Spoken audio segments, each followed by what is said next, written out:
The control room windows trembled from the deadly screams of the Raptor engines.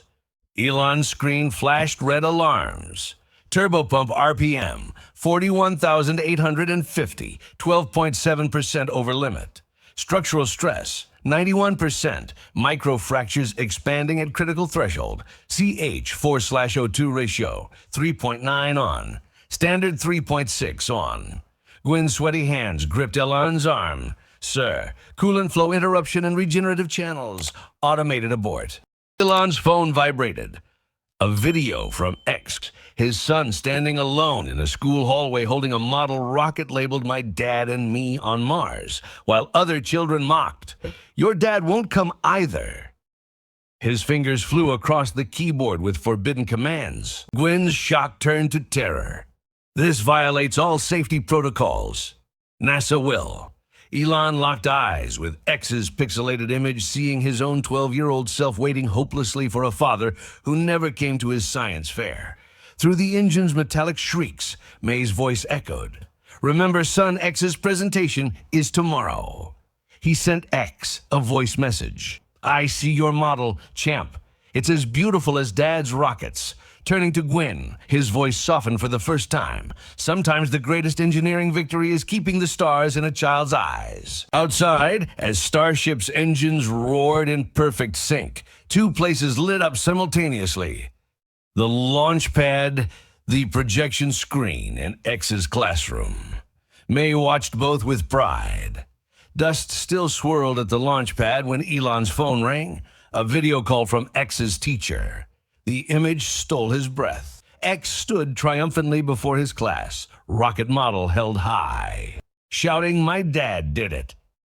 The pride in his eyes mirrored Elon's own expression after Falcon 1's first successful launch. "Mr. Musk," Gwen approached, pale, "media is crucifying us for protocol violations. The SEC may investigate." Elon's fingers brushed the pebble in his pocket.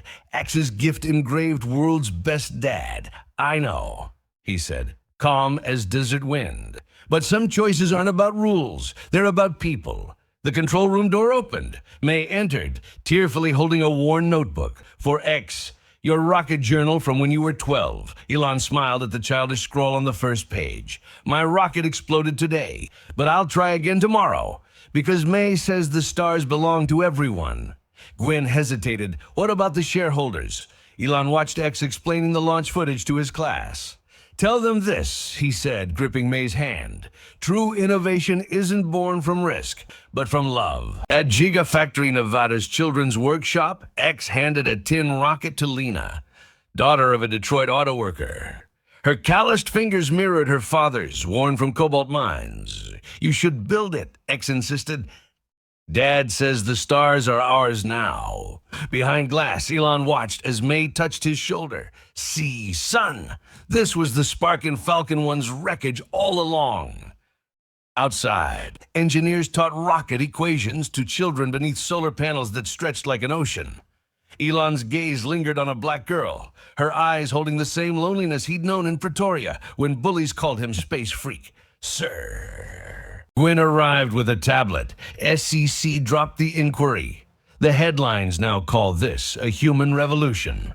Elon listened to Lena and X laughing while painting their rocket. He pulled out the pebble, X's tiny testament of faith. "Gwen," he whispered, "tomorrow we convert Factory 3B, not just a daycare. A school for stars." That evening, he tweeted a photo, Lena's rocket mounted on Gigafactory's wall, captioned, "Real spaceflight begins in every child's eyes." In Detroit, the laid-off auto worker placed the image on his father's grave, adding, "Dad, our cobalt reaches the sky now." May wrote in her journal under the stars, "My son, tonight you truly touched them." If you liked it, stay tuned for more stories, and don't forget to subscribe so you never miss an update. I'd love to know where you're watching from. Drop your location in the comments. For more stories, click on the video on your screen right now.